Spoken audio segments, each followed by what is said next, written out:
काशी के एक गांव में मोहनदास नाम का एक 10 साल का बालक अपने पिता के साथ रहता था, जिसका जन्म एक बेहद गरीब परिवार में हुआ था।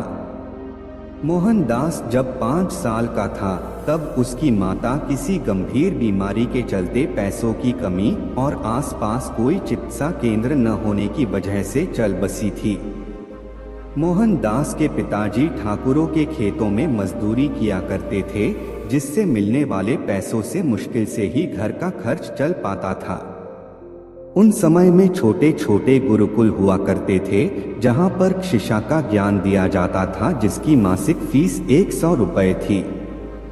मोहनदास के पिताजी जैसे तैसे मजदूरी करके रोज का मात्र 20 रुपया ही कमा पाते थे, यानी कि महीने का 600 रुपया, जिसमें से 100 रुपए मोहनदास की फीस में चले जाते थे और बाकी के पैसों से घर का गुजारा होता था। मोहनदास पढ़ाई में अच्छा था और साथ में बड़ा ही जिज्ञासु भी था। गुरुकुल में मोहन 10 बहुत माँ लगाकर पढ़ता और अपने मास्टर से खूब सारे सवाल करता। मास्टर जी भी मोहनदास के सभी सवालों जवाब दे देते। इस तरह मोहनदास के मन में चल रहे सवालों की जिज्ञासा शांत हो जाती थी। गुरुकुल से छुट्टी होते ही वह तुरंत अपने पिता के पास उनके काम में हाथ बटाने के लिए पहुंच जाता। धीरे धीरे ऐसे ही समय बीतता गया। ठीक 6 साल बाद मोहनदास और उसकी पिता की जिंदगी में फिर से दुखों ने दस्तक दे दी। मोहनदास जब 16 साल का हुआ तब उसके पिता बीमार पड़ने लगे थे। अब उनमें मजदूरी करने की ताकत नहीं थी। पैसे न होने की वजह से मोहनदास का गुरुकुल भी छूट चुका था। इस तरह मोहनदास ने 7 साल की उम्र से 16 साल की उम्र तक ही गुरुकुल से शिक्षा हासिल कर पाता है। मोहनदास पिता को लेकर बहुत परेशान था, क्योंकि मोहनदास के पास अपने पिता का इलाज कराने के लिए अब पैसे नहीं थे। जैसा कि मोहनदास बड़ा ही जिज्ञासु बालक था, जिस वजह से वह किसी भी अमीर इंसान को देखता तो अपनी जिंदगी के बारे सोचने लग जाता। इन सब हालातों के चलते मोहनदास के दिमाग पर ऐसा असर हुआ कि वह मजदूरी करने लगा। मोहनदास वो हर संभव प्रयास करने लगा जिससे उसके पास धन आए और वो अपने पिता की बीमारी का उपचार करवा सके। मोहनदास ने दिन रात मेहनत की और अपने पिता का उपचार करवाया। मोहनदास के पिता की हालत सुधारने लगी और देखते ही देखते पिताजी स्वस्थ हो गए। पिताजी मोहनदास की मेहनत से बहुत खुश थे।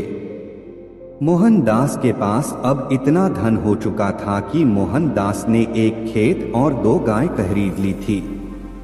जिन हालातों के चलते मोहनदास ने यह कदम उठाए थे, आज उसी की बदौलत मोहनदास के पास खूब धन था, जिससे उसकी जिंदगी की लगभग सब जरूरतें पूरी हो जाती थी। मोहनदास जिज्ञासु होने की वजह से बड़े बड़े धनवान लोगों की जिंदगी के बारे जानने लगा, जिसका असर मोहनदास के दिमाग पर यह हुआ।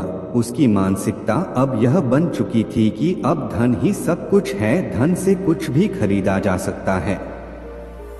मेरे पास जितना अधिक धन होगा मैं उतना ही खुश रहूंगा और मेरे पिता भी। अपनी इसी इच्छा को पूरा करने के लिए मोहनदास ने दूध का व्यापार शुरू कर दिया। यहीं से शुरू हुआ सफर मोहनदास के धनवान बनने का। अब देखते ही देखते उसकी जरूरतें इच्छाओं में बदलने लगी। अपनी इच्छाओं को पूरा करने के लिए मोहनदास धन का सहारा लेता। कुछ समय बाद मोहनदास के पिता अपनी इच्छा जताते हुए बोले, बेटा अब तुम जल्दी ही शादी कर लो, मेरी जिंदगी का अब कुछ पीटिए नहीं, कब क्या हो जाए। मोहनदास अपने पिता की इच्छा को पूरा करने के लिए शादी के लिए मान जाता है। मोहनदास का विवाह हो जाता है।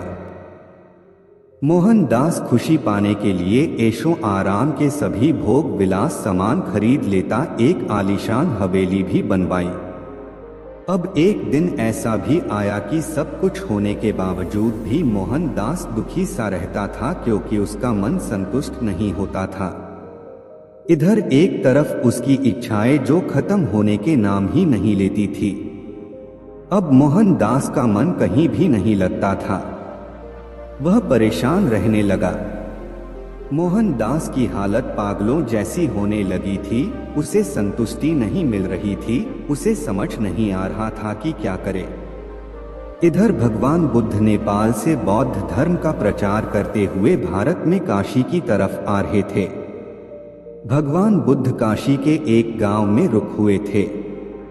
मोहनदास को इस बात का पता चलते ही वह भगवान बुद्ध जी के पास पहुंच जाता है। भगवान बुद्ध अपने अनुयायियों को प्रवचन सुना रहे थे।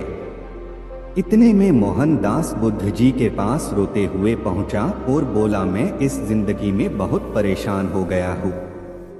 हे बुद्ध, मैंने जीवन में खूब धन कमाया ताकि अपने सुकून के लिए कुछ भी खरीद सकूं। मुसीबत के समय मेरे यह धन मेरे बहुत कम आए।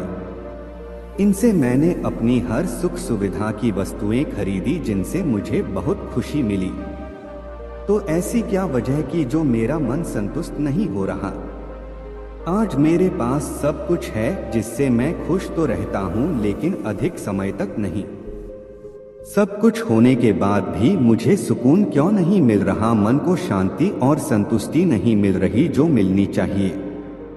कृपा मेरी इस समस्या का समाधान करें, अन्यथा मैं खुद को खत्म कर दूंगा। तब भगवान बुद्ध मुस्कुराए और कहा, तुम्हारे दुख का कारण तुम्हारी असीमित इच्छाएं हैं। धन दौलत से तुम लंबे समय की खुशियां तो खरीद सकते हो, लेकिन सुकून की जिंदगी नहीं। धन से इंसान सुकून का एक पल भी नहीं खरीद सकता है। धन से तुम खुशियों का महल, मखमल के गद्दे और सोने चांदी से बनी चारपाई तो खरीद लोगे, लेकिन सुकून की नींद कभी नहीं खरीद सकते, क्योंकि यह धन से नहीं ज्ञान से खरीदे जाते हैं। सुकून खुद तुम्हारे अंदर मौजूद है, जो कि एक असीमित इच्छाओं वाले पहाड़ के नीचे दबा हुआ है। जिस दिन तुम अपनी असीमित इच्छाओं के विचारों को एक सीमित दायरे में कैद कर लोगे, तो उसी दिन से असीमित इच्छाओं वाले पहाड़ के नीचे दबा हुआ सुख और सुकून आजाद होकर तुम्हारे जीवन में बस जाएंगे। बुद्ध की इन बातों का मोहन के मन पर सकारात्मक असर हुआ। मानो मोहन के सर से कोई बोझ उतर गया हो। अब मोहन के अंदर खुद को सुखी करने की कोई इच्छा शेष नहीं बची थी। वो समझ चुका था कि मेरी परेशानी का कारण मेरी यह असीमित इच्छाएं ही है, जिस वजह से मैं सुख की नींद कभी नहीं सो पाया, कभी भी सुख के फल का स्वाद नहीं चख पाया था। अब मुझे कुछ नहीं चाहिए। कुछ दिन बाद मोहन ने खुद यह अनुभव किया कि अब सच में कितना सुकून है मेरी जिंदगी में।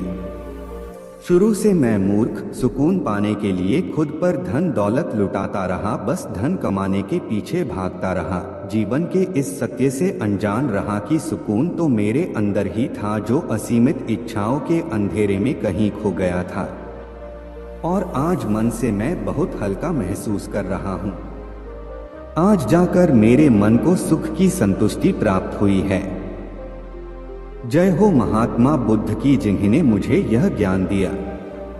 अन्यथा मैं यूं ही सारी जिंदगी सुख चैन की तलाश में भटकता रहता और अंततः मृत्यु को प्राप्त हो जाता।